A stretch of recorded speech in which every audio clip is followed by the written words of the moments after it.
சில சமயங்கள்ல தவறா ப்ரொனவுன்ஸ் பண்ணக்கூடிய ரெண்டு வேர்ட்ஸ் நான் இன்னைக்கு பாயிண்ட் அவுட் பண்ணலாம்னு இருக்கிறேன். ஃபர்ஸ்ட் நான் ஸ்பெல்லிங் மட்டும் சொல்றேன். ஃபர்ஸ்ட் வேர்டோட ஸ்பெல்லிங் வந்து WHERE. செகண்ட் வேர்டோட ஸ்பெல்லிங் வந்து WERE. ஃபர்ஸ்ட் வேர்டை எப்படி ப்ரொனவுன்ஸ் பண்ணணும், அது எந்தெந்த வேர்ட்ஸோட ரைம் ஆகி போகும் அப்படின்னு சொன்னா கேர், பேர், ஷேர், சேர், பேர். So it's where. So where do you live in?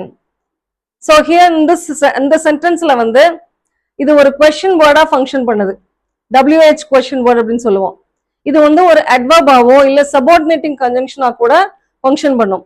Subordinate conjunction ஆ எங்க function பண்ணும் அப்படின்னு சொன்னா I know the place where he lives in. இங்கே இது conjunction ஆ function பண்ணுது. Next word வந்து WERE. இது எந்தெந்த வேர்ட்ஸோட ரைம் ஆகி போகும் அப்படின்னு சொன்னா per, blur, stir, spur, her. So it's were.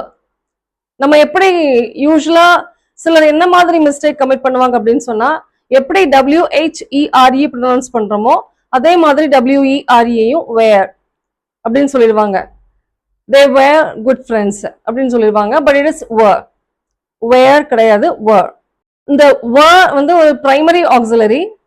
Primary ஆக்சிலரினா என்ன அப்படின்னு சொன்னா இது வந்து தனியாவும் ஒரு சென்டென்ஸ்ல ஃபங்க்ஷன் பண்ணும், மெயின் வேர்ப்ஸோட சேர்ந்தும் ஒரு ஹெல்பிங் வேர்பாவும் ஃபங்க்ஷன் பண்ணும். For example they were happy.